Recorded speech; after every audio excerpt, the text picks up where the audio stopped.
ba tey ci réaction yi fii ci réunion Pastef Rochefort La Rochelle kër Ndeye Ly coordinatrice ñu jël réaction yi rek par rapport ak décision juge bi nga xamante ni mooy juge Sabassi nekk président tribunal bu Ziguinchor mooy tribunal départemental bi ñu koy woowee tribunal d'instance. waaw grand Diallo naka nga gisee décision bi gannaaw boo nuyoo gars yi ba pare quoi. waaw sama sëriñ maa ngi lay ziar. delloo ziar. mais décision bi dem moom bon franchement man am naa ci benn mbetteel quoi. am nga ci mbetteel. non am naa ci mbetteel. lu waral loolu. non parce que ni ñu yàgg a tase suñu yaakaar la quoi. non man moom dama yàgg am déception ci justice bi quoi franchement.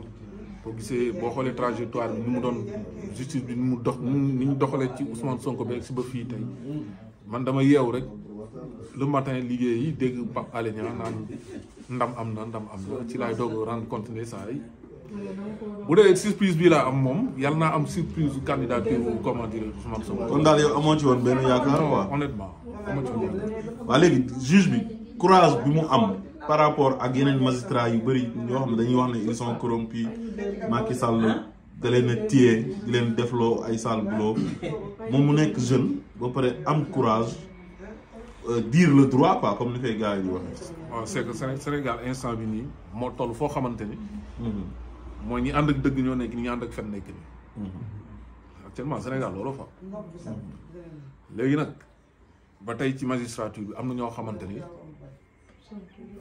ils sont voilà c'est des citoyens quoi c'est des bons citoyens comme quoi que ñoom nañ appliquer seen liggéey parce que dama gis ne ñoom biñ commencé di jàng xam nga ak nekk pour jàng ba egg si fi ñu toll ni magistrature nekk ay juge xam nga boobu du Sonko du Macky Sall ñoom ñoo leen dugal école wala ñoo leen fayal bañ jàng ba am benn niveau yi donc nag bu ñu demee ba toll fii tey jii nii waruñ nangu kenn leen manipuler xam nga man li ma gëm la juge dafa war a nekk dafa war a am neutralité amul fii laa bokk amul fële laa bokk. am liberté.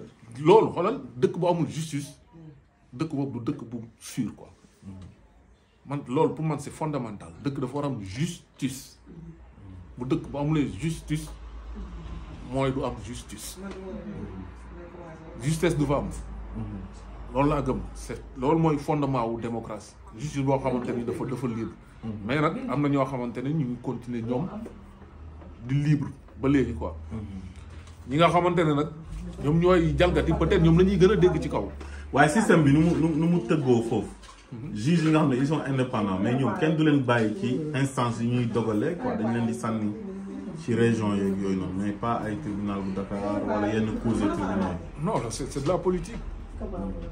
parce qu'il faut ñu changer il faut ñu justice bi dafa laaj réforme il faut ñu réformer waat ko il faut ñu réformer waat justice bi xaw ma kan mooy jël après pouvoir bi ma sañoon Ousmane Sonko moo koy jël te xam naa yaakaar ne moo koy jël mais première chose bi mu war a instaurer au Sénégal mooy justice mooy defaraat justice bi quoi justice bi lépp la ñu war a changer defaraat ko quoi parce que justice bi moom tant que mi ngi dox leneen yëpp li ci des ay futilité la quoi.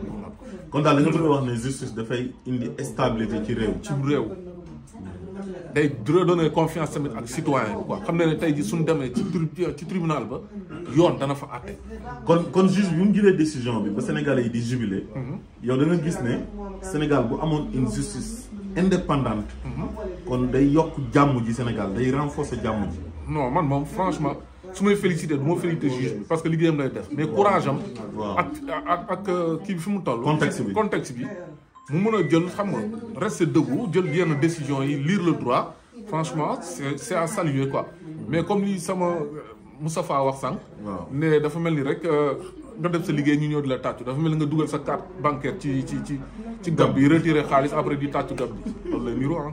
waaw léegi looy xaar ci appel bi ñu jeexalee ko. bon appel bi bon comme pays de droit lañ ne. mën nañ def appel mais de toute façon mooy affaire bi suspensible quoi. mooy que ne Ousmane Sonko moom par A ou B dina nekk candidat présidentiel te dinañ ci waxaat. waaw léegi bu ñu demee. du ci baatin laa ko bu ñu demee DGE di jëli c'est la logique des choses. comme li Moustapha wax sànq. 1 + 1 = 2. ma ne li Moustapha wax sànq. waaw bu ñu demee DGE. ne léegi indi nañ décision juge bi. dañuy jël si fiche président Ousmane Sonko fiche de parrainage. waaw Macky wax gars yi ne leen bu leen jox dara ñu ñëw wàññi ne joxuma leen tous. non loolu léegi opinion bi ñoom ñooy jël témoin te Macky Sall moo fi waxoon ne moom dina fexe ba justice bi lu mu justice bi rendre moom dina ko fexe ba gars yi appliqué ko moom moo ko wax. loolu yàggul. kon loolu gëm nga ko yow. non mais dama ci am yaakaar Macky Sall moom vraiment du ma gëm ay. kon jaajëf grand.